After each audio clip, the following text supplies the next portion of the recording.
que comience la sesión. Y listo, adelante, Rosalba. Perfecto. Bueno, pues miren, la plática que pienso darles hoy es justamente sobre sensores piezoeléctricos, específicamente libres de plomo en alta y baja frecuencia. Ya en el camino se van a enterar a qué me refiero con alta y baja frecuencia. Mi nombre, pues si no me conocen, soy Rosalba Castañeda Guzmán y estoy en el Instituto de Ciencias Aplicadas de la UNAM, ¿sí? ¿Cómo le puedo dar la que sigue? ¿O tú le tienes que dar, Lenin? Yo le doy, porque sí, es la Bueno, única pues manera. adelante. Nada más me avisas cuando necesites. Ya, adelante. Bueno, pues les comento que el Laboratorio de Fotofísica y Películas Delgadas del ICAT es un laboratorio en donde tenemos varias líneas, pero la principal es que todo es con láseres. Entonces, aquí la diapositiva nada más es para mostrarles unas fotos bonitas de los láseres haciendo plasmas o de un sistema de depósito de películas y alguna de las películas. Nosotros, además de hacer películas, nuestras líneas de investigación, pues obviamente son fotoacústica y, eh, análisis espectral por láser, ¿sí? Son las principales. Adelante. Bueno, pues la plática la estoy centrando básicamente en las cerámicas piezoeléctricas, que en realidad están catalogadas dentro de las cerámicas avanzadas o lo que se conoce como electrocerámicos. Recuerden ustedes que todos estos son materiales no orgánicos, son materiales cerámicas particularmente. Y bueno, dentro de estas cerámicas este tipo de cerámicas tienen una cantidad increíble de aplicaciones, ¿sí? Sirven desde para capacitores, para conductores, pero muy delgaditos, que sean óxidos conductores, ¿sí? Para, por ejemplo, los LED orgánicos, los conductores iónicos o las cerámicas magnéticas, aquellas que son cerámicas ferroeléctricas, pero que contienen algún material magnético, las ferritas que le llaman, ¿sí? Pero dentro de todas las aplicaciones están los materiales ferroeléctricos y piezoeléctricos, ¿sí? En este sentido, es importante hacer la distinción entre qué es un material ferroeléctrico y qué es un piezoeléctrico. Entonces, por favor, la siguiente. Los materiales ferroeléctricos, hay una cantidad increíble de materiales ferroeléctricos que se conocen, todos son muy utilizados, pero la mayoría de los que inundan el mundo son básicamente los titanatos de plomo circonio, el titanato de bario o los titanatos de plomo circonio lantano, por ejemplo, si ven ustedes, el mundo está inundada de cerámicas ferroeléctricas, ¿sí? Que contienen plomo, salvo el titanato de bario, de los más usados actualmente. Entonces, aquí el punto es, ¿qué pasa con el plomo en el ambiente? ¿Sí? Entonces, la siguiente, por favor.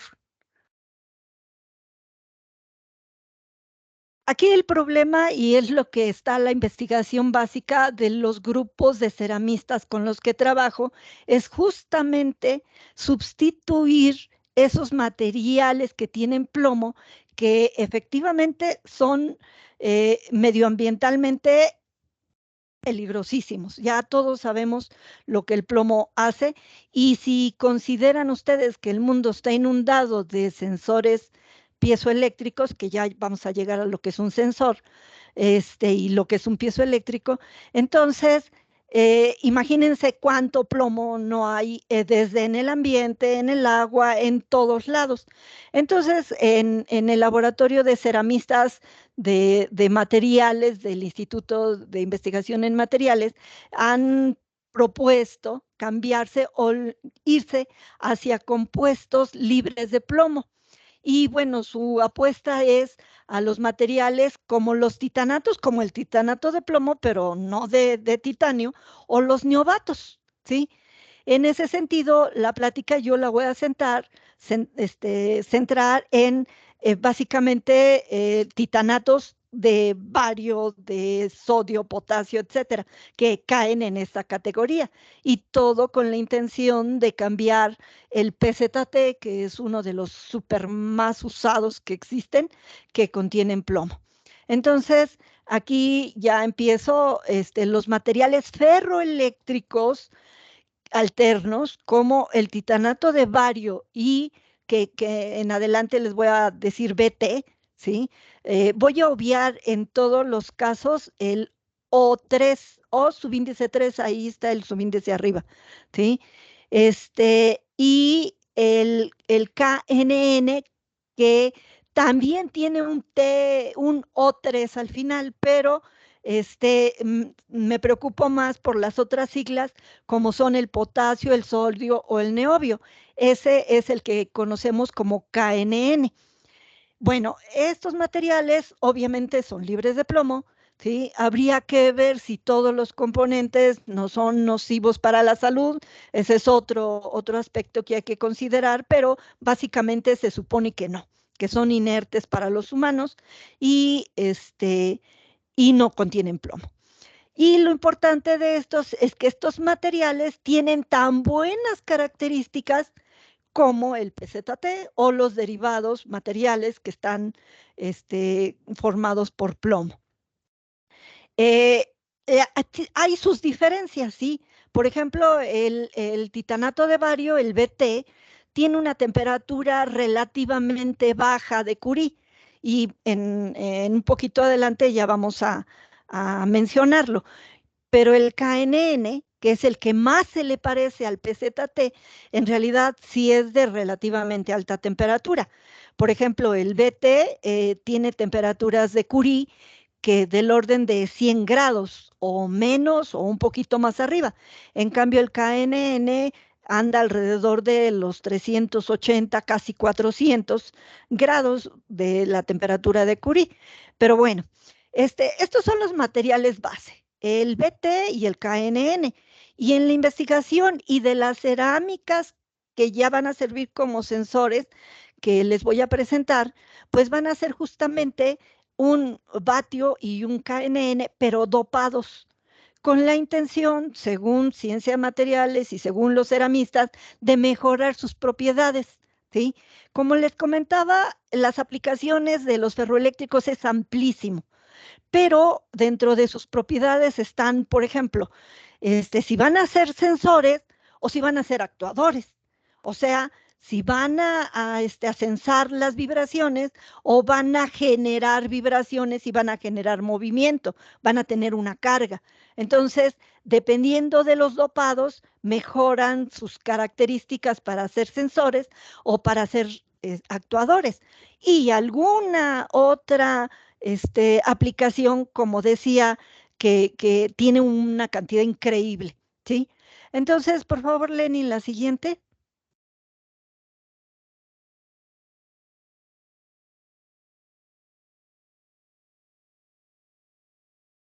Lenin, por favor, la siguiente.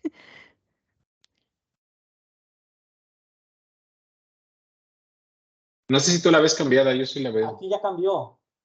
No, no Sí, cambió. sí cambió para nosotros. Ay, para mí no. A ver, déjame ver si es por aquí. A ver. Si dejas de compartir. ¿Ya la ves? No, no veo. Como iba muy bien, las ibas pasando y no tenía problema. Sí. Pero ahorita ya no cambió a la. A ver, déjame dejar de compartir y vuelvo a compartir, ¿eh? Ajá. A ver si ya. ¿Ahí ya la ves? No, yo no estoy viendo la presentación. Ahí está la presentación, a ver si le puedes dar. Se quedó donde estaba antes, dale a la siguiente. A ver. Esta era la anterior, ¿no? Sí, No la sé si anterior, es la la ves. que digo que ya ¿Y cambió. esta? No, pues esa es la que estaba, no ha cambiado para mí. ¿Esta sí ves o no? Para todos sí cambia, pero para ti no, Rosalba. Pero para No mí sé no. por qué. No sé por qué. pero A iba ver. cambiando, ¿no será? Ah, ya cambió. Se me hace que está muy lenta mi máquina, ¿será? Puede ser la red, pero no sé, o puede ser aquí mismo, pero si a todos les cambia, se me hace que sí es de tu lado. Mira, ya se pasó 2, regresa a la anterior. Ahí, Es que en ya me ese. regresé a la que dice la estructura de per cosita. Ah, perfecto. Tiene un Ajá. delay, a ti te llega más tarde. Sí, yo creo, entonces lo voy a hacer Entonces sí lento debe y ser tu conexión, sí. te pido que la mandes cuando te pida, pero Ok. me espero, ¿sí? Sí, está Bueno, bien. pues a ver, Hacer alguna pregunta. ¿qué es un material ferroeléctrico? En los materiales ferroeléctricos, lo que los distingue estrictamente es su estructura, ¿sí? Los materiales ferroeléctricos son aquellos que tienen estructuralmente, aquí se muestra una celda unitaria de una estructura que es ferroeléctrica, pero que es la estructura de todos los materiales que les voy a presentar, ¿sí? Le llaman estructura perovskita y tiene algo así como esa cosa rara que se ve ahí acomodada, en donde el rojo es el oxígeno, y tiene en el centro, que creo que no, yo no lo alcanzo a ver muy bien, un átomo que tiene la facilidad de desplazarse hacia arriba o hacia abajo o hacia un lado. Tienen la posibilidad de desplazarse. Piensen ustedes en una cajita en donde todos los átomos están en las esquinas o están en las caras de la cajita y tienen un átomo en el centro. Todos los ferroeléctricos tienen una estructura parecida en donde haya alguno de los átomos que tiene posibilidad de moverse. Originalmente la celda es neutra, pero si un átomo se mueve en cualquiera de las direcciones, en esa dirección se va a hacer más positiva hacia un lado y más negativa hacia el otro. Eso es lo que llamamos que el material se polariza, ¿sí? Ahora, en general, ningún material, sobre todo los policristalinos, que está formada por un montón de dominios, cada dominio, cada granito, ¿sí? Que está formado de muchas de estas celdas, tienen una cierta orientación, ¿sí? Una cierta orientación eléctrica dependiendo de si se les movió un buen número de átomos centrales de la celda. Pero si lo piensan bien, cada granito va a estar orientado en una dirección, en otra, o lo forzamos con un campo eléctrico a hacer que el átomo que tiene movilidad se mueva hacia una posición. Vamos a regresar a esto cuando veamos los sensores.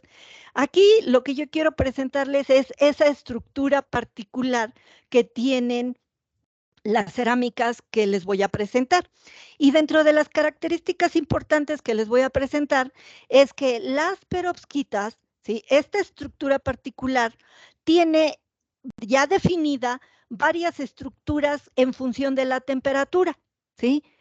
Es eh, tetragonal, romboedral o cúbica, ¿sí? Y lo interesante de esto es las temperaturas a las que se presentan esos cambios, ¿sí? Si ustedes calientan esa cerámica, depende si empiezan de temperatura ambiente, no necesariamente pasan por todas las estructuras porque resulta que el material no lo permite, pero en particular puede tener la romboedral, es la de más baja temperatura, pasar a tetragonal, ¿sí? Ambas son ferroeléctricas, ambas son factibles de polarizar, pero cuando pasa cúbica, ¿sí? La estructura de ser una cajita se contrae y se hace más chiquita, ¿sí? Y atrapa el átomo del centro, o sea, deja de ser ferroeléctrica y se convierte en paraeléctrica, ¿sí? Ya no tiene la posibilidad de polarizarse y por lo tanto deja de ser un ferroeléctrico o ya es una fase estructural no ferroeléctrica y ese cambio de estructura de ferroeléctrica a paraeléctrica es lo que se conoce como temperatura de Curie. Y si nos pasas la siguiente, Lenin, por favor. Entonces, lo que esperamos es conocer las temperaturas a las que esa cerámica que de todos modos va a tener esas estructuras, que vean acá ya es más explícito. Y hay otra fase, pero de baja temperatura, de menos de 0, ¿sí? Esa es la romboédrica. La ortorrómbica, que cae ya muy cercano a temperatura ambiente. La tetragonal, que es la que normalmente los ceramistas buscan, que es la cajita esa bonita que les puse, la ortorrómbica y romboedral, tienen esa estructura casi cajita, pero cambia alguno de sus ángulos. Siguen siendo todas ferroeléctricas, pero cuando pasa a cúbica, ¿sí?, deja de ser ferroeléctrica. Y por lo tanto, hay que tener mucho cuidado con esa temperatura de Curie que nos determine cuándo el sensor deja de ser ferroeléctrico a paraeléctrico. Y van a ver ustedes que es muy importante, porque si ya está polarizado y gastaron energía en polarizarlo y dejarlo como un piezoeléctrico, o sea, ferroeléctrico es que tenga la posibilidad de polarizarse. Incluso tiene una polarización remanente por ahí. Pero si la meten a un campo eléctrico, voilà, ¿no? Lo obligan a que se oriente y se polariza más completamente la cerámica. Y si pasan por la temperatura de Curie, se pasa automáticamente a cúbica y adiós polarización.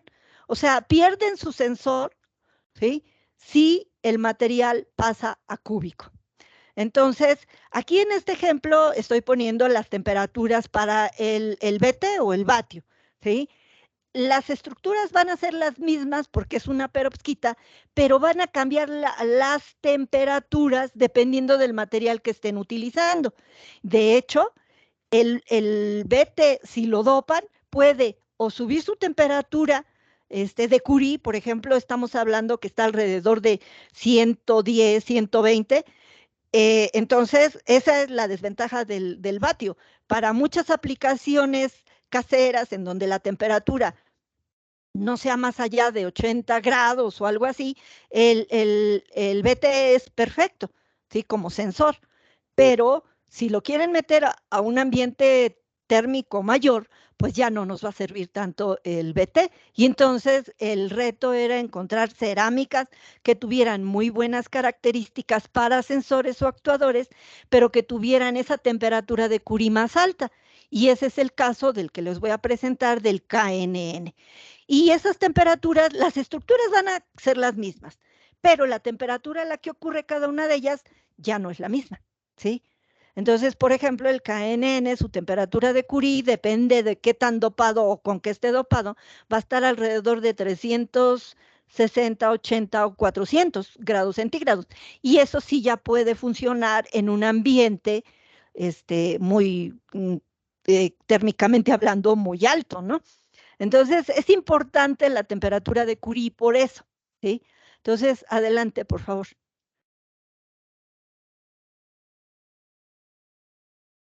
Bueno, ya les dije que tenemos cerámicas, sí, ay, es que como yo no tengo la presentación enfrente, ya no sé. Está bien. Aquí está el diagrama. Cuando ustedes ya como ceramistas, este es el trabajo que hace un ceramista, qué es lo que necesita hacer para conformar la cerámica que vamos a utilizar como sensor. Y bueno, el proceso químico, térmico, mecánico y todo lo que hay en el proceso es largo, ¿sí? Aquí nada más le estoy poniendo como ejemplo el método de síntesis de estado sólido, ¿sí? En este método de síntesis haces las mezclas de los reactivos, depende qué es lo que quieras mezclar, los titanatos, los zirconios, los sodios, cualquiera de las mezclas, en las proporciones estequiométricas, o sea, en las cantidades apropiadas de cada una de las componentes, y hacen la mezcla de los polvos, ¿sí? Normalmente son polvos, pero hay otros métodos donde ahí empiezan de método sol-gel, por ejemplo, en una solución que pasa gel y así. El hidrotermal también puede empezar por mezcla de sólidos o empezar por líquidos y así un montón de métodos que tenemos para hacer estas cerámicas. Pero bueno, ustedes pensarán, bueno, ya mezclamos los compuestos que necesito y bueno, observen que son óxidos de bario, óxidos de circonio, etcétera, ¿sí? Pero todavía son granos relativamente grandes, así que es necesario molerlo. Y entonces lo meten a un molino de bolas, ¿sí? Y lo ponen ahí a moler horas y horas, a hacer el polvito muy finito, ¿sí? ¿Qué tan finito? ¿De qué estamos hablando? ¿Micras?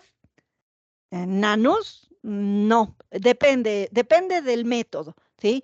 Particularmente estado sólido no permite granos muy grandes, normalmente se queda en micras, ¿sí? Y bueno, como esa molienda es húmeda, hay que secarlo, cuánto tiempo hay que meterlo a temperatura, ¿sí? Y luego pues, lo meten a calcinación para que se le evapore todo lo que no quieren que quede, etcétera. Y eso, pues son procesos de tiempo, ¿sí? Secado, horas. Aquí, por ejemplo, el calcinado en horno eléctrico, estas características fueron sacadas también para vatio, ¿sí?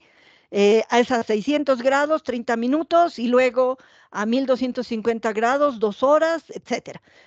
Cada material del que se haga la síntesis, ¿sí? Va a tener sus tiempos de cada uno de los procesos, ¿sí? Por favor, Lenin, adelante.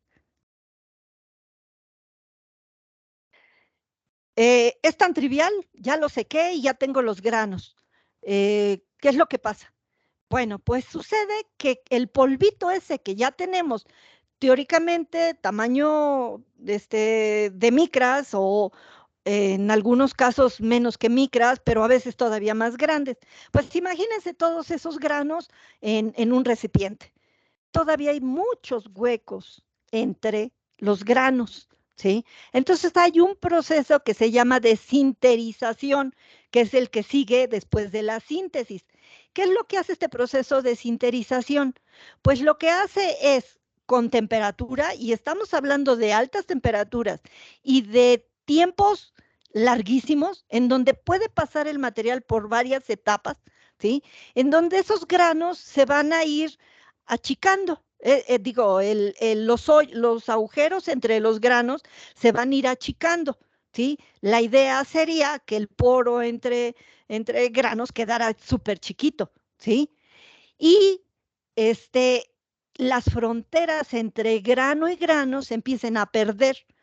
Entonces, por eso es que son varias etapas del proceso de sinterización, ¿sí? Y todos los materiales que yo quiero llevar para convertirlo en cerámica, en pastilla, pues va a tardar, ¿no? Entonces, por favor, la siguiente, Lenin. Pueden ahí ver que pues, hay varias etapas, ¿no? Bueno, ¿qué es lo que sigue? Ya tienen los polvos, ya están secos, ya están sinterizados, pero todavía hay que conformar la cerámica, ¿sí? Entonces, ¿qué es lo que hay que hacer? Ah, pues espérate tantito, ya tienes el material muy bueno, ¿no? Pues ahora todavía tiene poros en medio. ¿Qué es lo que hago? Además, pues lo voy a conformar en una cerámica, ¿sí? Vuelvo a moler los granos, los dejo bien chiquitos, todavía lo más chiquitos que pueda, ¿sí? Y luego lo pongo en un empastillador, y es ahí el empastillador el que determina el tamaño y la forma en que va a quedar la cerámica, ya conformada en pastilla, ¿sí? Y se mete a ese empastillador el polvito. El empastillador tiene su chiste, debe ser de acero inoxidable y debe aguantar altas presiones. Eh, ¿Cuántas presiones? Pues del orden de toneladas, y se debe de tener una prensa de varias toneladas en donde se pone el empastillador y se presiona igual cuánto tiempo, ¿sí? Pues minutos, de muchos minutos, depende otra vez la cerámica, y muchas veces para aprender un solo tipo de material, pues tienen que hacer varias pruebas porque se les rompe, hay que volver a moler y hay que volver a meter a la empastilladora y volver a prensar, etcétera. Y luego volver a meter al horno para volver a sinterizar y que los granitos esos se queden unidos lo más posible y la cerámica ya no se les desbarate, ¿sí? Entonces, como ven, el proceso de hacer las cerámicas ferroeléctricas todavía siguen siendo ferroeléctricas, insisto, por ahí la mayoría de los ferroeléctricos tienen un remanente, que le llaman así, remanente de polarización, porque más de algún grano está orientado en una dirección, etcétera, pero en promedio deberíamos suponer que la polarización es cero, porque como ven en la imagen, ya están los granos ahí conformados, ya están sinterizados, ya están en pastilla, y además de que la distribución de granos no es uniforme, qué tantos huecos hay, qué la densidad del material es tan grande, ¿sí? Y bueno, ya lo sintericé, ya lo metí a temperatura. Aquí básicamente ya cuando está la cerámica, 1400 grados por 2 horas para un método y, por ejemplo, para estado sólido, 1400 grados y para un método que se llama Pecchini, 1275 grados. O sea, igual, para cada método de síntesis necesitan ustedes conocerla y saber cuánto tiempo y qué temperatura lo tienen que poner, ¿sí? Aquí en particular para un material basado en vatio, en BT, se puso una rampa de calentamiento de 7 grados centígrados y el enfriamiento a 5 grados centígrados a la temperatura que les pongo a un lado. La que sigue, Lenin, por favor. ¿Sí?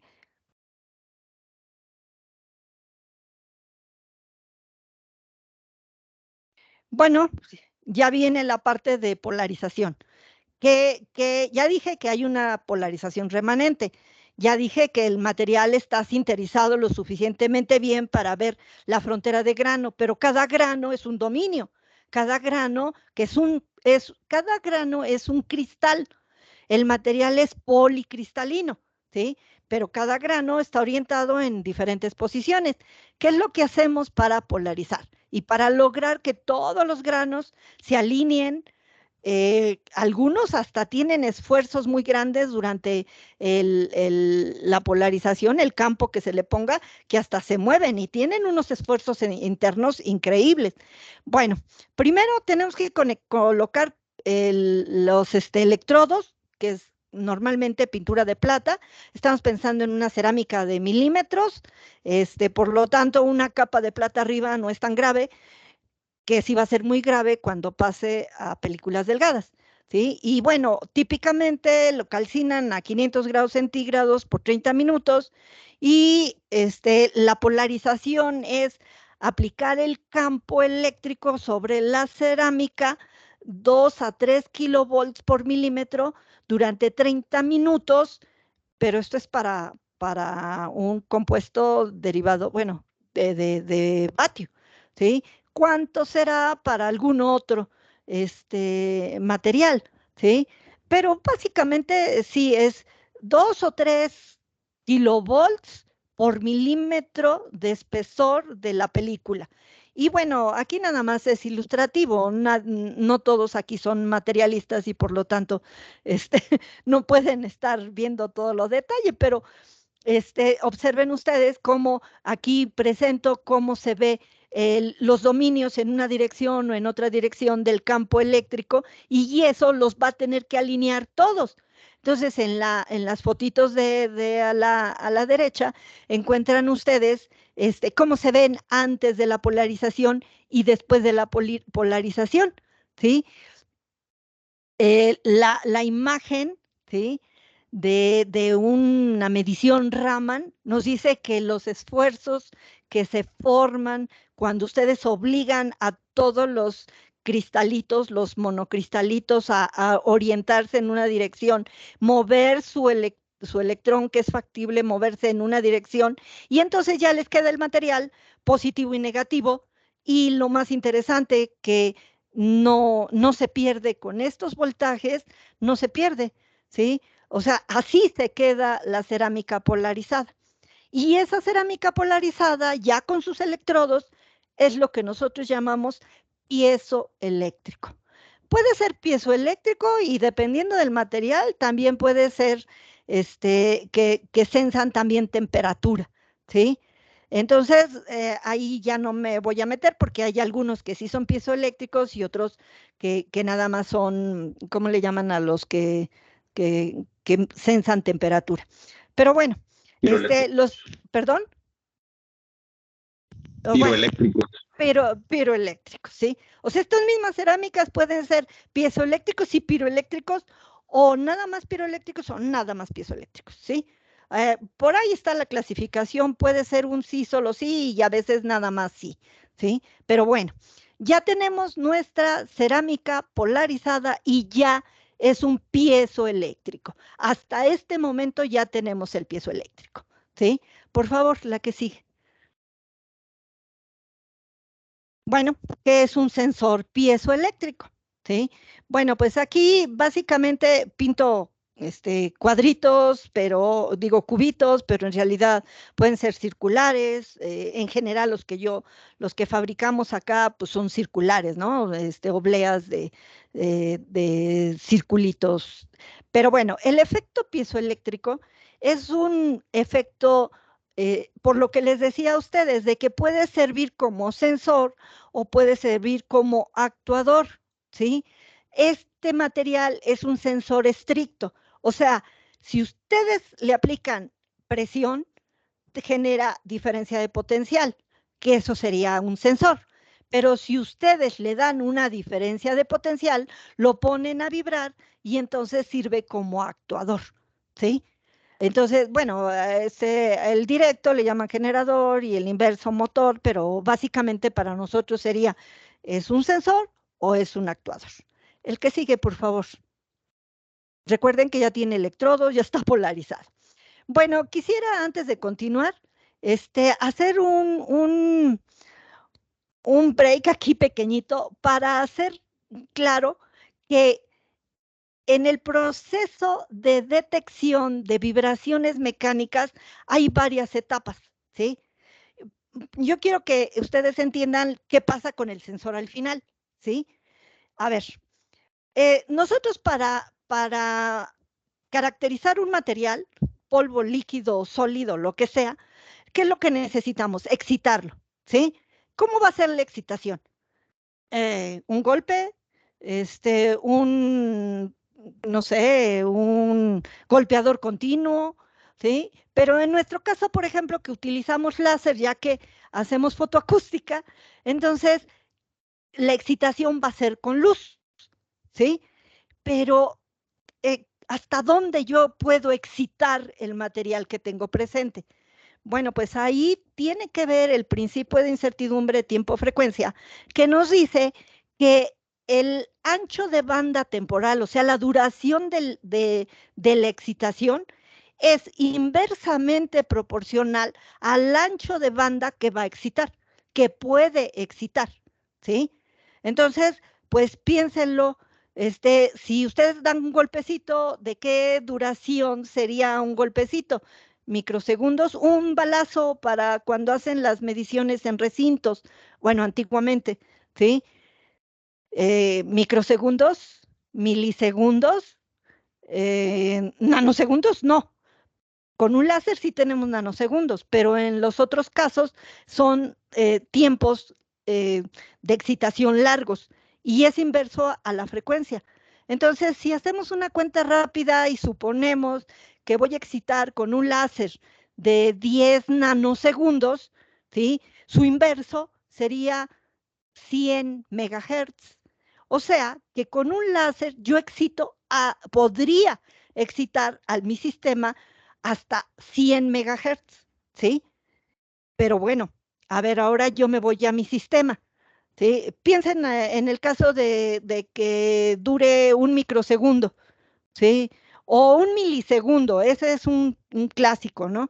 Si su señal mide un milisegundo, ustedes nada más van a poder excitar hasta 1000 Hz, netamente en la región de audio, ¿sí? y no, ya no es ultrasonido. Entonces, la duración de la excitación es muy importante para ver hasta dónde yo puedo excitar mi material. Pero ahora me voy a mi material. Mi sistema que yo voy a medir vibra o tiene sus modos normales de vibración dependiendo de muchas cosas, dependiendo de qué material se trate, de la forma del material, del tamaño del material, de las condiciones del material, de la geometría del material. Y entonces van a tener sus modos normales de vibración específicos, los normales, los propios del sistema. Entonces yo excito hasta con 100 megahertz, pero mi sistema responde decenas, centenas, kilohertz, quizá algunos muy pequeños lleguen a megahertz, ¿sí?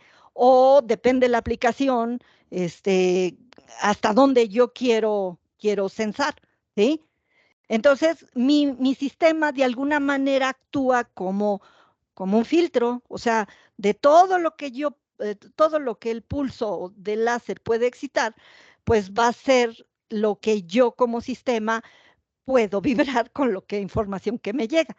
Y entonces, ¿qué pasa con la detección? Pues el sensor, ¿sí? Tiene que responder en el ancho de banda donde está respondiendo el sistema, donde está vibrando el sistema, ¿sí? No puede, si tengo un detector de audio que nada más llega hasta 20 kilohertz y estoy trabajando con ultrasonido, obviamente que no lo voy a detectar. Pero si estoy ahora sí, con un piezoeléctrico cerámico, como los que les voy a presentar, que sus frecuencias de resonancia están centradas en los cientos de kilohertz, pues la región de audio no es que no la vea, pero va a tener un nivel bien chiquitito que difícilmente lo vamos a poder, la sensibilidad a niveles bajos, a bajas frecuencias, no las vamos a poder ver en algunos casos, porque si es suficiente la energía, se llegan a ver con los sensores piezoeléctricos, pero hay que pensarlo dónde es más sensible nuestro sensor y debe estar en el ancho de banda de la respuesta del sistema, aunque lo podamos excitar con muchísimas más frecuencias. Adelante, Lenin. Entonces, tengan en cuenta eso para la elección de los sensores, ¿sí? Entonces, ¿qué es lo que les presento ahora? Yo ahorita aquí les llamo sensores piezoeléctricos de baja frecuencia. Debería poner ahí la palabra ultrasónicos, o sea, no son propiamente para audio, aunque sí alcanza a ver regiones de audio, pero bueno, es poco sensible ahí. Y los materiales con los que yo trabajo, con los que trabajo con los ceramistas, son estos. Los que están basados en vatio o los que están basados en KNN, ¿sí? Y estos son los materiales que nosotros hemos sintetizado y de hecho son los que tenemos ya los sensores hechos, ¿sí? ¿Qué es lo que les digo? Pues lo único es que es un vatio que está dopado con circonio, con calcio, eh, básicamente, circonio, calcio, y bueno, son de bismuto, ¿no? Digo, bario, que es el BT. Y las cerámicas basadas en KNN, de por sí el BNN, digo, el KNN es un material ya terciario, cuaternario, o sea, no, terciario, bueno, con el oxígeno cuaternario, tiene el potasio, el sodio, el neobio, y todavía a eso, métanle lantano, o lantano, bismuto, bario, circonio, etcétera, ¿sí? Entonces, ¿para qué doparlos y para qué estar haciendo tanto juego? Bueno, la intención es doparlos para mejorar alguna propiedad piezoeléctrica que nos pueda servir más como sensores o más como actuadores. Y para muchas otras aplicaciones también puede tener algunas constantes que sirven pues para los capacitores, para todas las aplicaciones que tienen. Y yo aquí les muestro unas fotitos en donde les muestro que con los empastilladores que tenemos, las cerámicas que se conforman, se sinterizan, etcétera, y que ya están polarizadas, pues son las que les presento aquí. Son unas pastillitas de 1 centímetro o más chiquitas, hay de 2 centímetros, hemos hecho hasta de 2 pulgadas, cuesta mucho trabajo porque se rompen. Y en la foto de más abajo, aunque es poco claro, son de KNN, ¿sí? Los de arriba también hay KNN y BT. Y en las de abajo nada más son KNN, pero son películas delgadas. E igual, se tienen que hacer la película y luego se le tiene que poner electrodos, ¿sí? Entonces ahí es los cuidados que hay que tener. Adelante, por favor. Ya tienen su cerámica, ya está polarizada, ya todo. ¿Cómo la hago útil? Básicamente la cerámica, si le ponen 2 cablecitos y lo conectan a algún osciloscopio y, por ejemplo, le dan el acerazo, ¿sí? Y ya responde, ya está, ya es un piezoeléctrico útil, pero eso lo pueden usar para mediciones, no es tan fácil. Entonces, el encapsulado de esas cerámicas, pues hay mucho trabajo alrededor de ello, ya es cuestión de ingeniería, ¿sí? Pero aquí les muestro básicamente lo que nosotros hacemos. La cerámica se encapsula en en un tubo de un metal. Básicamente, puede ser cualquier metal, pero acero inoxidable tiene la ventaja de no se oxida y además le sirve de jaula de Faraday, o sea, difícilmente se le mete mucho ruido, ¿sí? La cerámica debe estar en contacto físico con la carcasa de metal, ¿sí? Y luego, si lo que vamos a utilizar es un conector BNC, que es lo que usualmente pongo, por eso puse el dibujito al lado, ¿sí? Pues entonces el BNC del centro es el que debe de tocar. Si ustedes consideran que está polarizada la cerámica positivo o negativo, entonces uno de los polos va a ir a la carcasa y el otro de los polos al centro del BNC. Y además tienen que garantizar que no haya contacto de la carcasa con el contacto del BNC del centro, ¿sí? Lo ponen en corto y adiós sensor, ¿sí? Entonces, si ustedes tienen esos cuidados, así ya hablando muy coloquial, sin meterse a la parte de ingeniería de, a ver, ármalo, a ver, aíslalo, a ver, pégalo bien, la carcasa al fondo debe estar súper lisa para que el acoplamiento mecánico sea bueno. No lo puedo pegar, no lo puedo calentar, no lo puedo soldar por la temperatura de Curie, ¿sí? Entonces, ¿qué es lo que hago?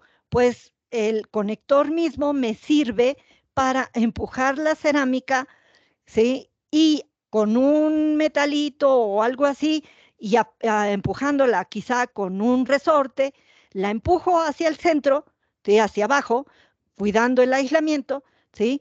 Y abajo, el material ya debe estar en un contacto físico, que finalmente es eléctrico y mecánico, muy bueno, ¿sí?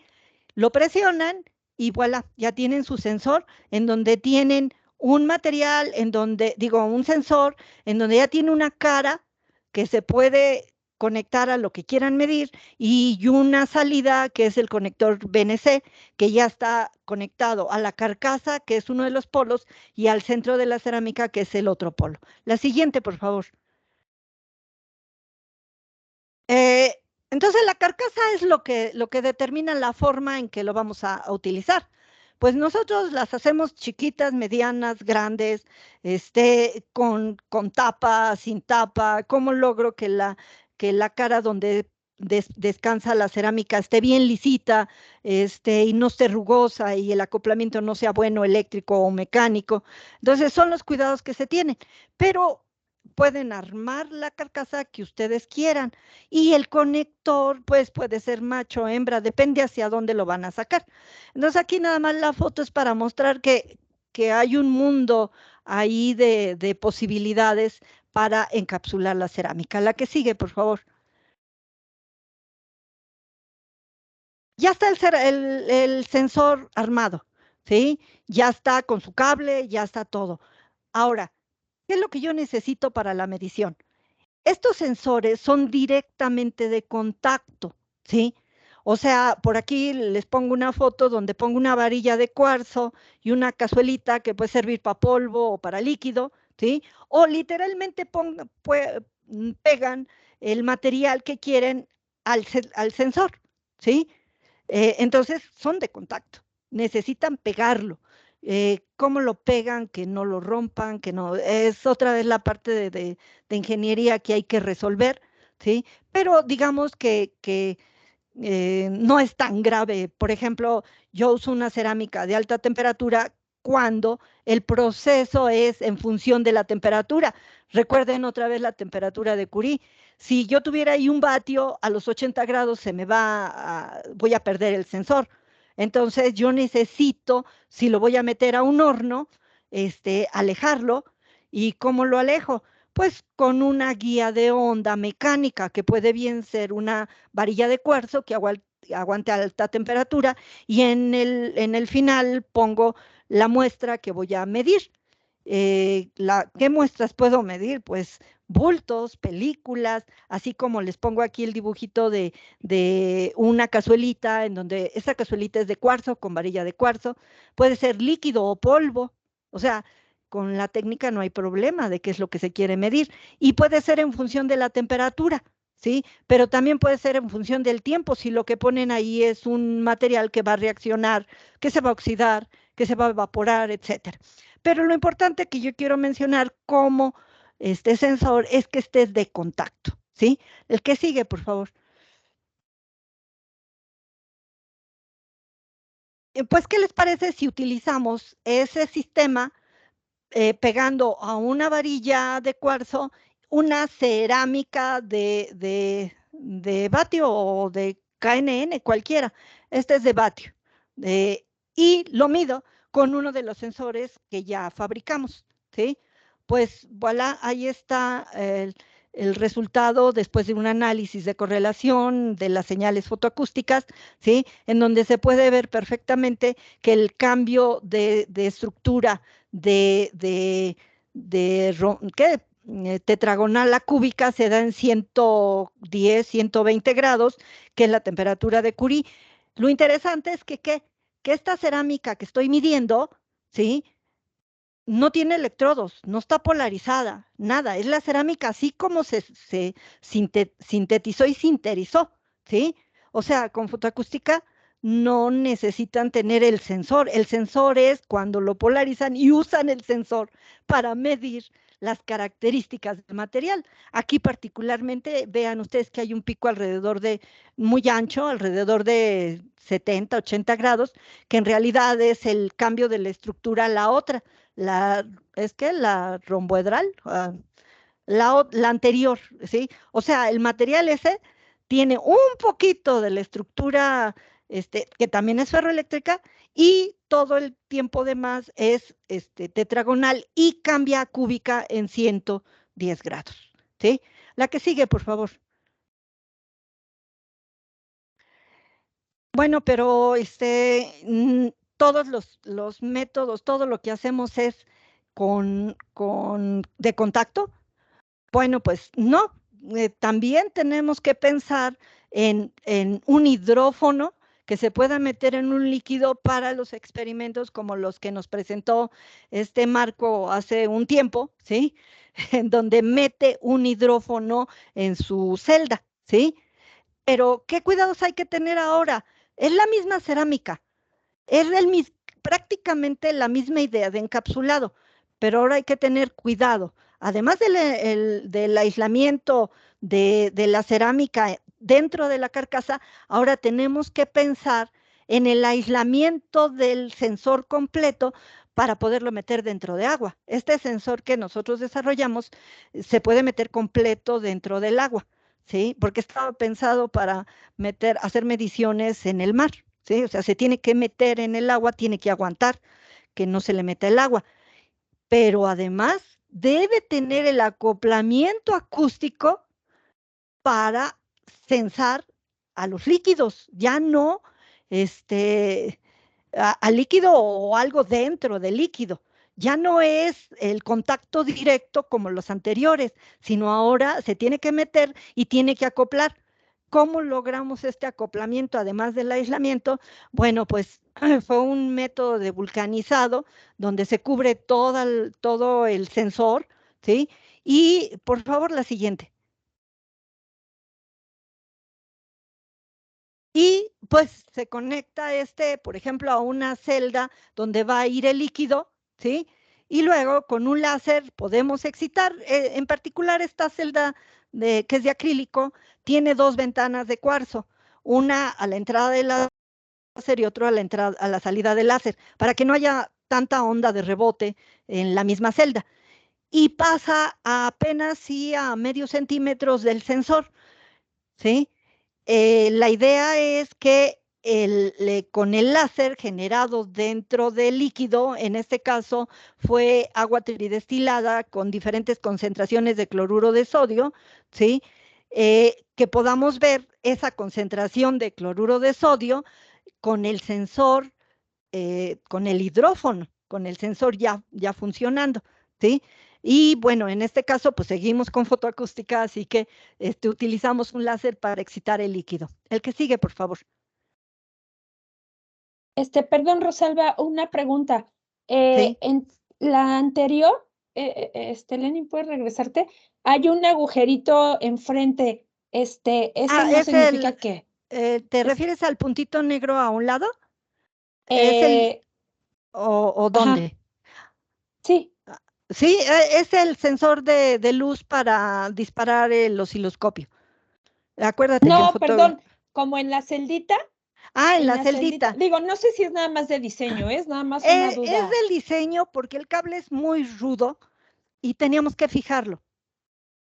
Ok. O sea, el cable es de uso rudo. O sea, aquí nada más sería ver la parte donde el sensor entra a la cajita donde va a ir el agua. Está dividida en dos cuerpos, pero una es para que el cable se sostenga bien porque está muy pesado y se caía, ¿sí? Ok, pero es hermética. La celda útil nada más es la de adelante donde está el sensor. Ok, va, ¿Sí? gracias. Sí, adelante. Bueno, ¿qué pasa? Esta cerámica es cuando nada más le ponen los electrodos, un cablecito y le das el acerazo, pueden ustedes ver su señal arriba, ¿sí? Pues tiene su respuesta en frecuencia, habría que sacar su transforma de Fourier y ver cuáles son sus frecuencias a las que responde. Y abajo está el mismo, pero ya el sensor armado, y no sé si alcanzan a ver que apenas se distingue atrás una señal azul. La señal azul es el mismo sensor, pero al aire dándole el acerazo, ¿sí? Y la señal es relativamente pequeña. Pero cuando meten el sensor al agua o al líquido, la señal crece como verde, o sea, muchísimo más grande que la azul de atrás. Y eso es causa del acoplamiento acústico para líquidos que tenemos a la disposición, ¿sí? El que sigue, por favor.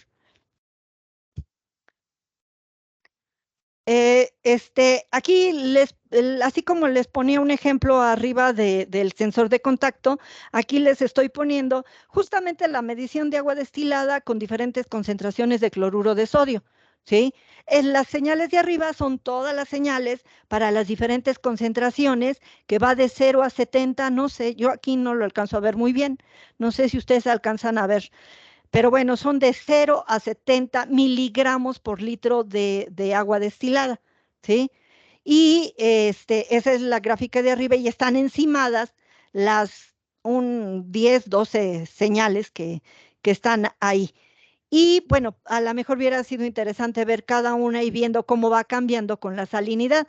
Y abajo sí me interesaba mostrárselo porque es la transformada de Fourier de cada una de las señales de arriba, en donde se ve claramente, o bueno, ya no sé si tan claramente, porque la escala yo la veo muy chiquita aquí, que la respuesta del sensor para el agua destilada, que tiene que ver además ya con la celda, el tamaño de la celda y demás, está alrededor de los 100 kilohertz, aunque tiene respuestas mucho más arriba, por ahí de los 20 megahertz, ¿sí?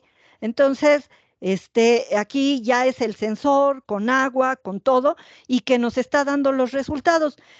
Le pediría a Arturo, que por cierto por ahí vi que ya estaba, que nos hiciera una presentación de su trabajo en donde explicara ya estas mediciones con más detalle. Yo aquí lo que me interesa es mostrarles que el hidrófono funciona muy bien y que nos permite determinar la salinidad y las curvas de salinidad en de agua destilada, ¿sí? Con la intención en este proyecto es llevarlo a agua de mar, ¿sí? Pero todavía estamos un poco lejos de eso. La que sigue, por favor.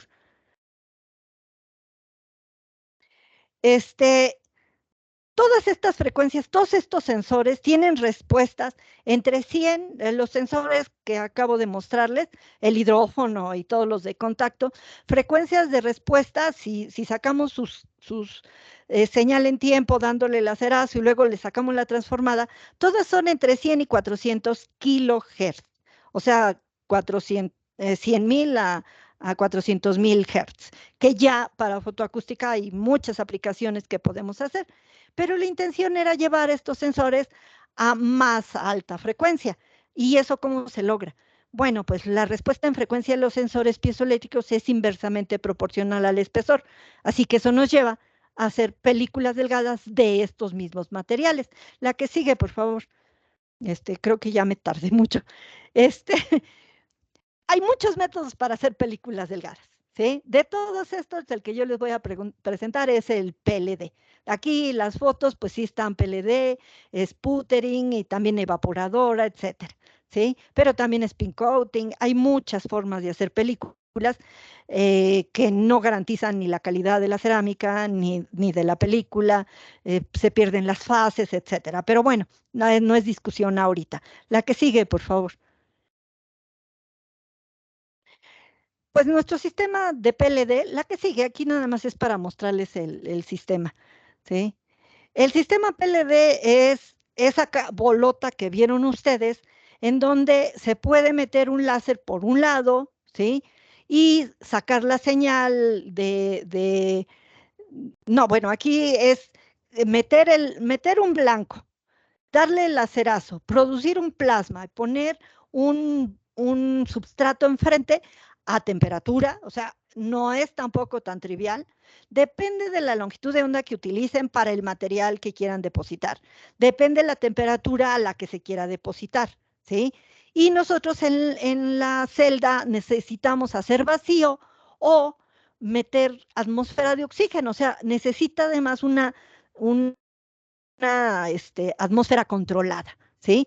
Y nosotros tenemos que controlar la energía del láser, el tiempo de depósito, la distancia del blanco al substrato, etcétera. Muchos parámetros.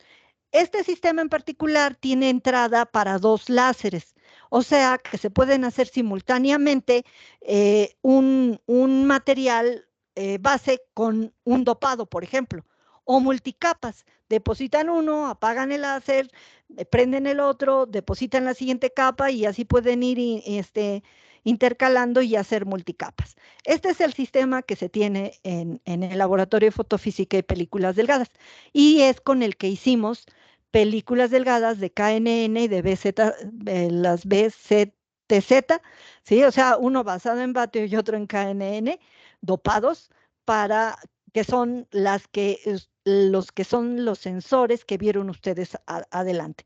Pero ahora es en películas delgadas, por favor, la que sigue. ¿Sí?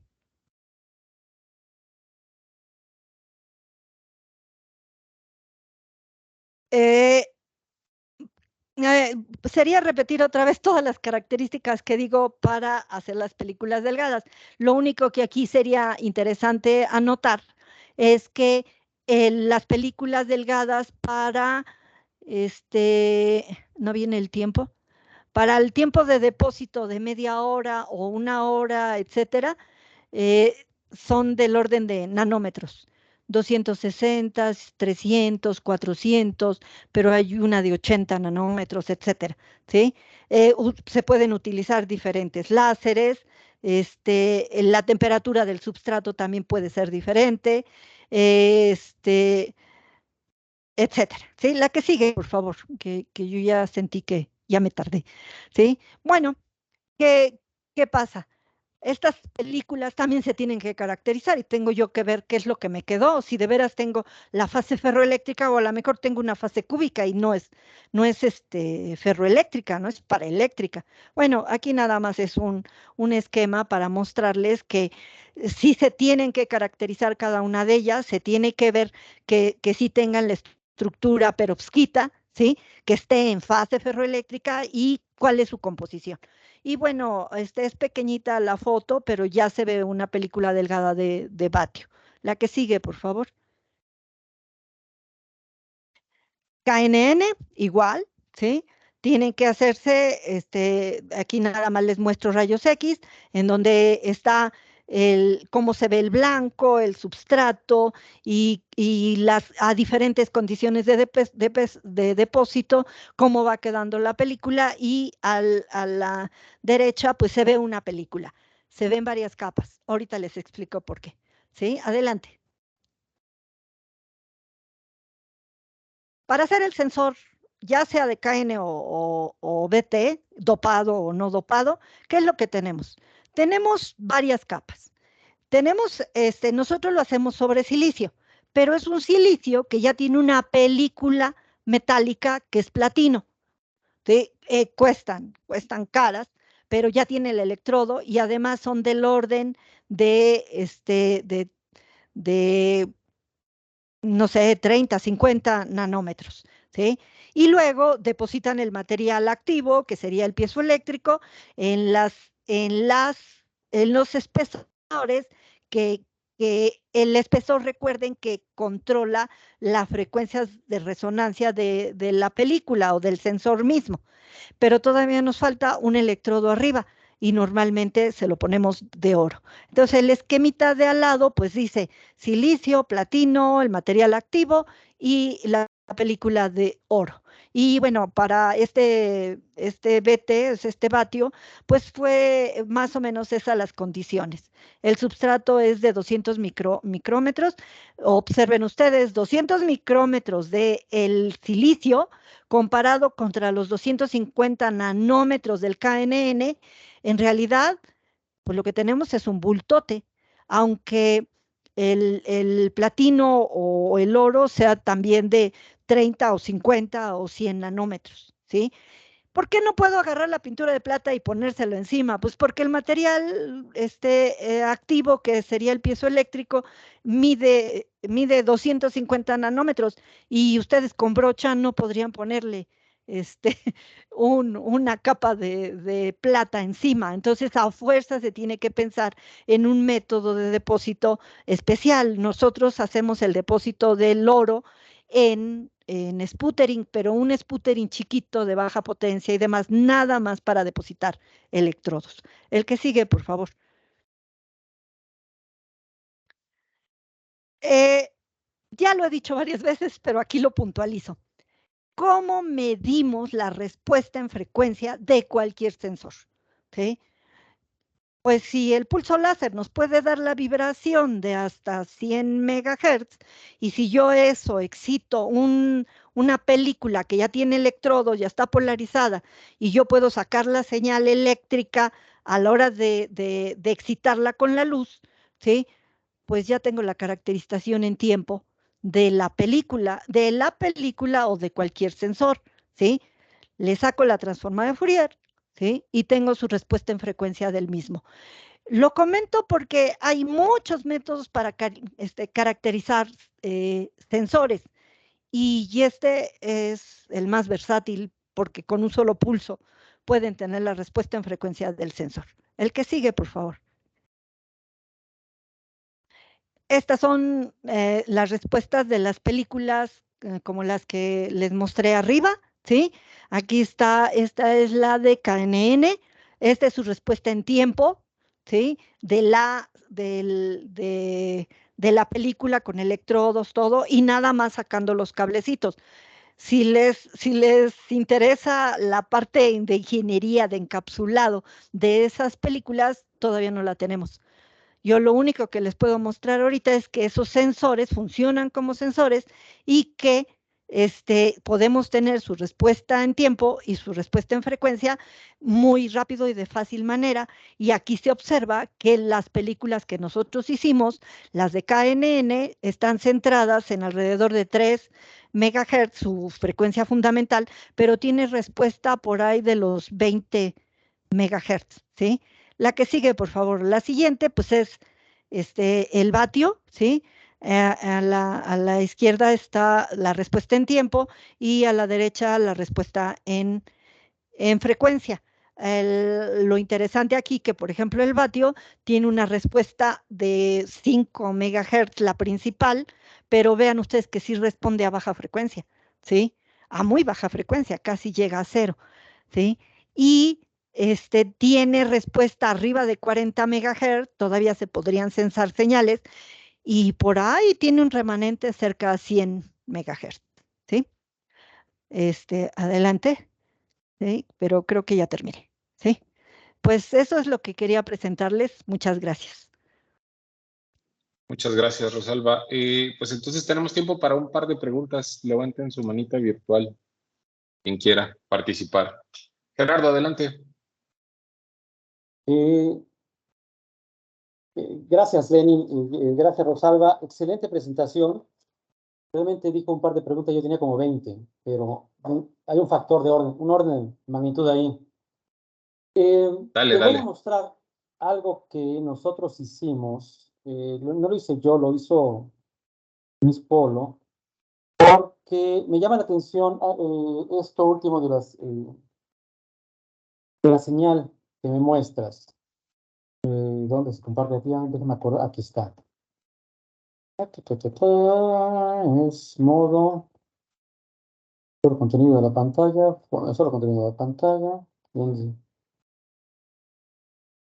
Pues una ventana, ¿no? La ventana. Y esa es una ventana. ¿Dónde está? De origen. Ah, origen, sí. Bueno, esta es una señal. Me llama la atención esto último, esto que estás mostrándonos por los tiempos. Esta es una señal que se hizo en un material que es polivinilo fluoride. Directamente se le hizo incidir la radiación. Uno de los problemas que tenemos en fotoacústica es que siempre nos quedamos aquí, en este primer pico. ¿Sí? Este es el primer pico de esto. Sin embargo, la pregunta va en lo siguiente: ¿tus materiales son piroeléctricos también o garantizas que son solamente piezoeléctricos? Los que yo trabajo, yo nomás los utilizo como piezoeléctricos. Nunca los he usado como piroeléctricos. La verdad no lo sé. Ok. Para nosotros es un problema que sea piroeléctrico porque me genera esta señal. Realmente la estamos investigando. Esta es la respuesta piro, la que es a altas frecuencias. No, es mucho tiempo, o sea, es muy lenta, ¿no? Sí, la respuesta piro es muy lenta, es de Sí, milisegundos. la temperatura es un proceso súper lento. Ajá. Sin embargo, detecta la presión acústica a los nanosegundos que da. Evidentemente, la eficiencia del piro es mucho menor, del piezo, perdón, mucho menor que la eficiencia del piro, ¿no?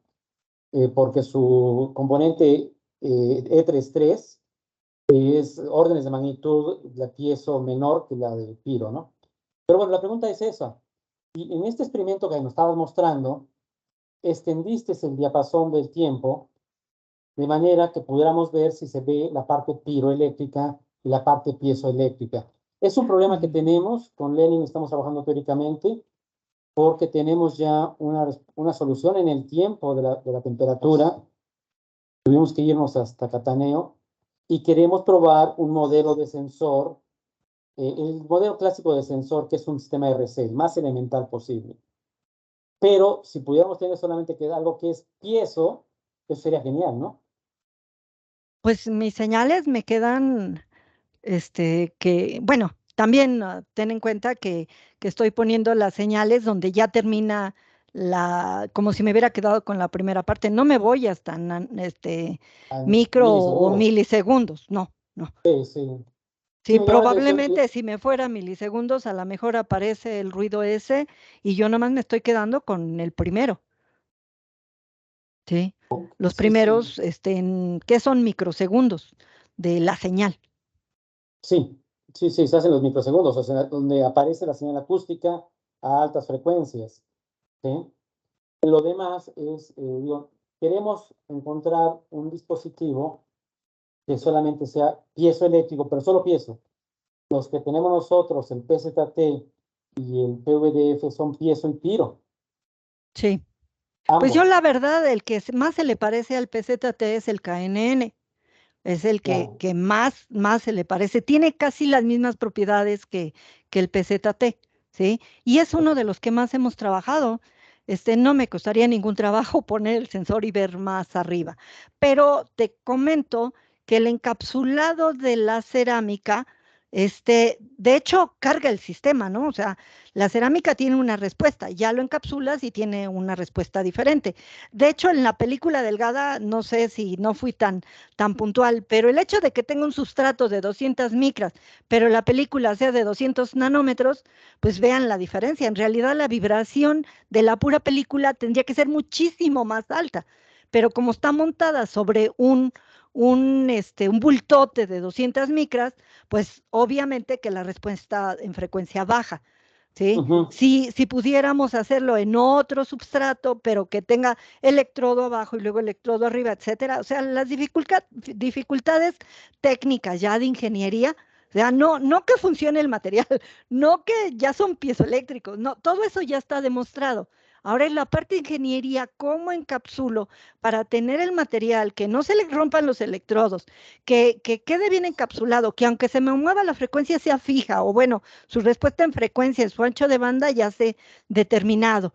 Eso, pues es la parte que todavía no hacemos en películas delgadas. En bulto sí está resuelto y insisto, pero es baja frecuencia, relativamente baja frecuencia, porque ya 100, 400 kilohertz ya es un ultrasonido que nos da muchos resultados buenos en muchos materiales.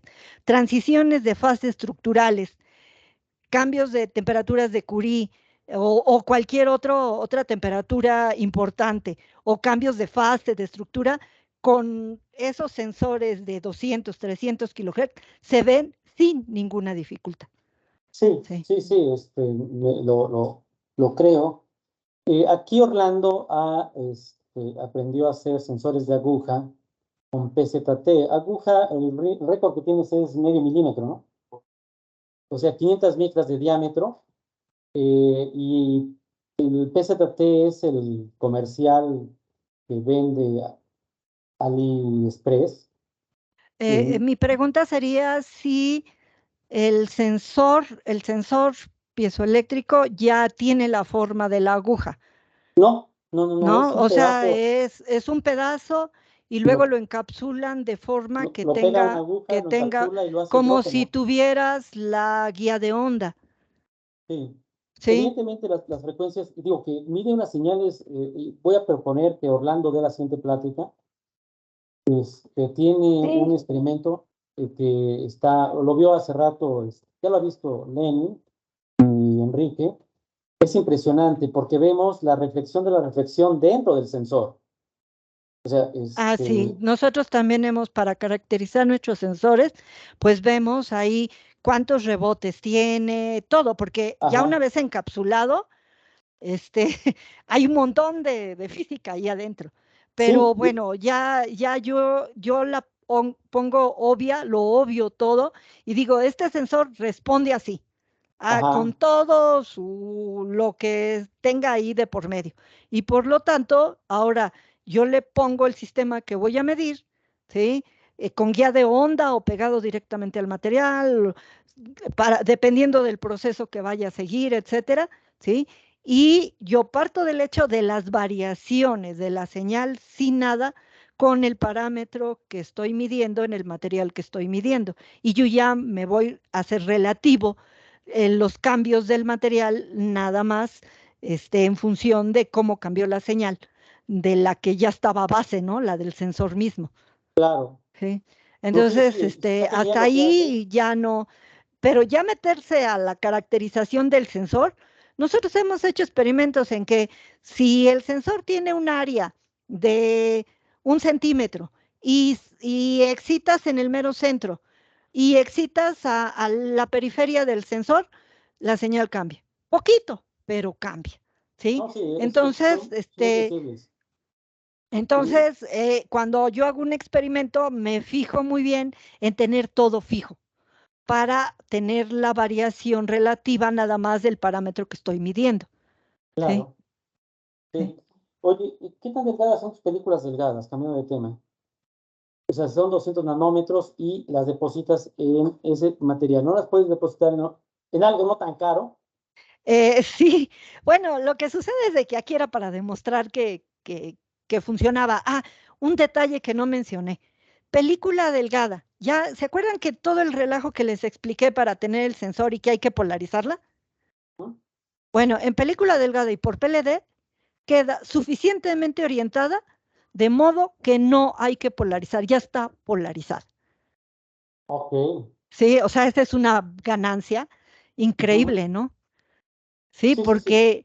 porque ni siquiera tengo, claro que si ustedes lo piensan, que es 2 o 3 kilovolts por milímetro, ¿cuánto voltaje necesito para 200 nanómetros?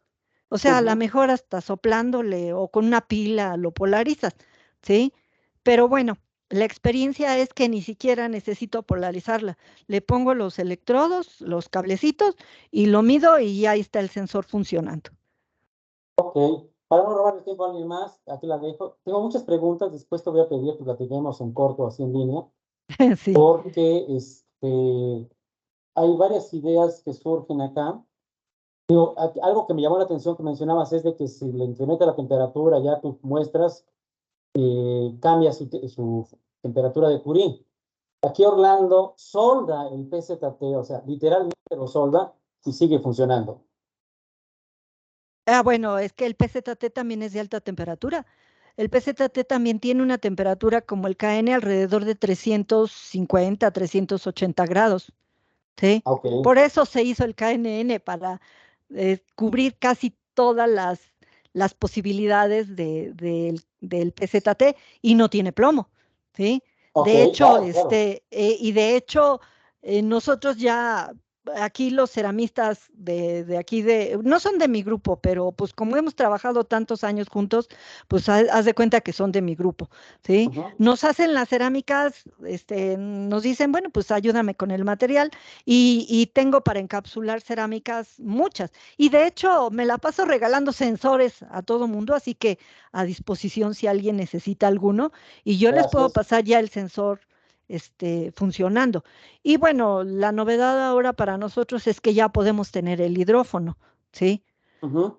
Sí, entonces, pues esa es la ganancia, digamos, lo que ha evolucionado el proyecto, ¿no? Empezamos con cerámicas, hicimos sensores y luego los quisimos llevar a más alta temperatura y empezamos en películas. Y como mi Claro. laboratorio hace películas delgadas, pues era meterse a esa área para depositar esos materiales, Ujú. ¿sí? Bien. Entonces, pues ese es el camino que tenemos en cuanto a sensores. En cuanto a caracterización de materiales, bueno, estos sensores, ¿para qué y para qué nos ayudan? Bueno, no, es ahorita hasta incontable, ¿no? O sea, la lista es grande. Necesitaríamos otra plática nada más para decir en todo lo que se puede utilizar. Ok, pues muchas gracias, Rosalba. Realmente me quedan muchas preguntas, pero dejo espacio para los demás que quieran participar. Pues sí, quien quiera. Gracias, Gerardo. Quien quiera levantar la mano, adelante. Si no, seguimos con Gerardo. Adelante. Orlando va a preguntar. Adelante, Orlando. Hola, ¿qué tal? Yo tengo preguntas sobre ya el encapsulado. Cuando pones bueno, no se puede regresar el diagrama. ¿Al encapsulado metálico? Sí, donde pones ahí que tienes como...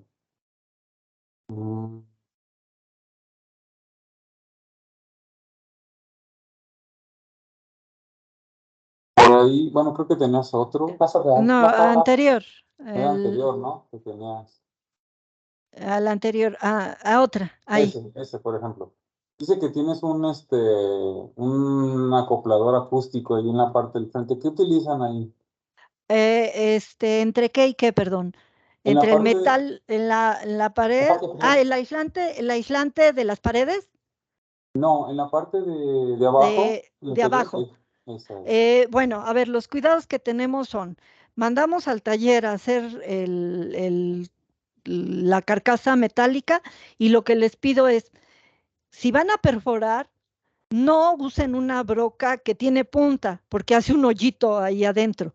Y además necesito la cara de adentro, donde va a pegar la cerámica lisa. Entonces la lijan, ¿sí? Y luego, todavía para mejorar todavía el acoplamiento mecánico y eléctrico, yo luego le pongo una cosa ínfima como para rellenar poros, pero a nivel casi microscópica, de grasa de silicio, ¿sí? Entonces, Entonces, sí, básicamente sí, es el metal con metal, sí. O sea, metal en con realidad que es eléctrico. la carcasa es uno de los electrodos de la cerámica y debe tener un acoplamiento mecánico y eléctrico buenísimo, ¿sí? De hecho, el metalito chiquito que tiene arriba, ese rojito, en Ajá, realidad no se alcanza a ver bien, pero tiene un resorte y un resorte fuerte. sí. Cuando enrosco el BNC, ¿sí? Ujú, Ese alambrito o ese resortito está conectado al vivo del BNC, ¿sí? ujú, Y eso, cuando lo enrosco, empuja la cerámica con ese metal, además de hacer contacto eléctrico, la ujú, empuja al fondo para tener que no se mueva, para que la claro. cerámica no se mueva nada, ¿sí? Que tenga buen contacto eléctrico con el vivo y que Ujú. tenga buen contacto eléctrico con la carcasa, pero que a su Ah, vez la carcasa no toque para nada ni las paredes de la cerámica, ni el metalito que sirve de conductor, ¿sí? Lo envuelvo, por ejemplo, en Mylar, ya. ¿sí? Y entonces, ese es un resorte común del Sí, material común, o sea, de sí, acero, no sí, sé. sí, hasta puedes agarrar el resorte de A ver, de ¿qué es una, ese? Muy bien. cualquiera, pues nada más que quepa en el tamaño, que la pueda soldar al vivo Perdón, y al vivo del moví aquí el BNC, audio, no escucho.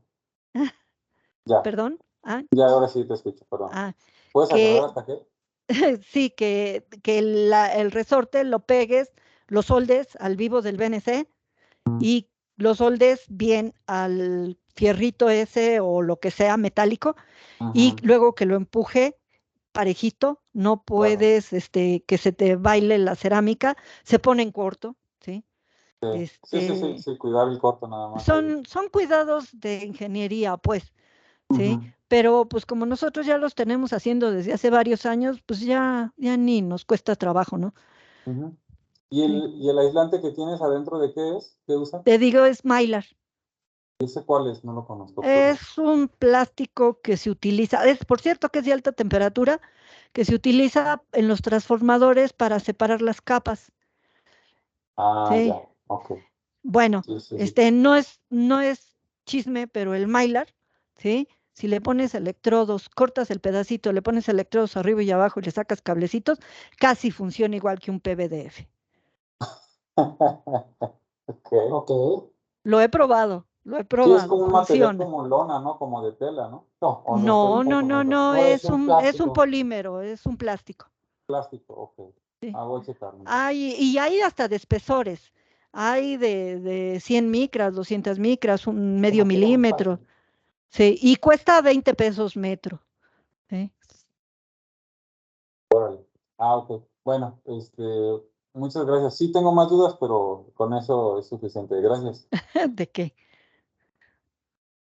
Gracias, Orlando. ¿Alguien más que tenga dudas? Adelante, Rosa.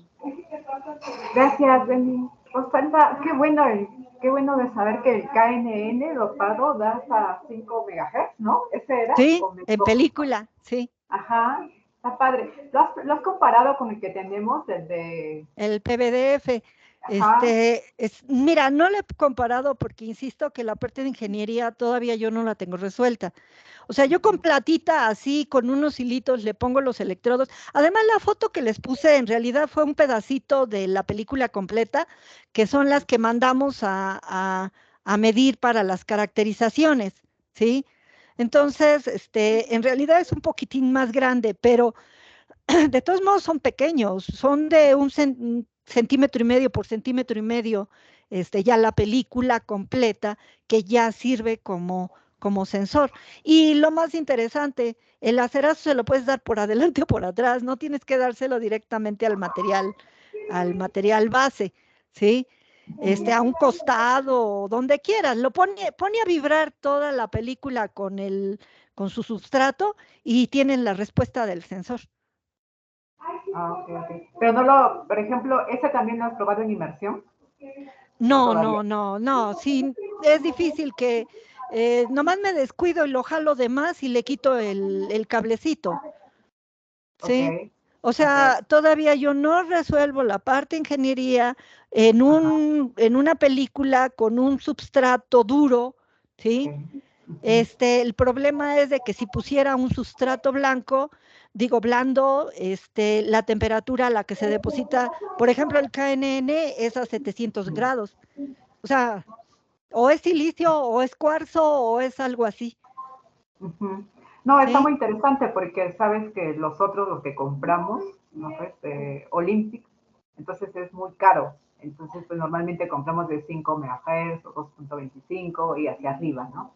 Bueno, Pero ya con KNN, que hayas logrado el 5 MHz y se ve muy bien, entonces ya con eso es resolver más adelante la parte de ingeniería y pues puede ayudarnos un montón, ¿no? Sí, Y podemos, lo sé. Y lo podemos comparar incluso con lo que ya tenemos, con lo que ya hemos medido, digamos, con ese sensor. Sí, de acuerdo. Nada más que, insisto, déjame ver cómo lo encapsulo que quede, ¿cómo se llama? De trabajo, porque ahorita es así de mírame y no me toques, ¿no? Ten cuidado, no lo jalones, ten cuidado, pero de que funciona, funciona.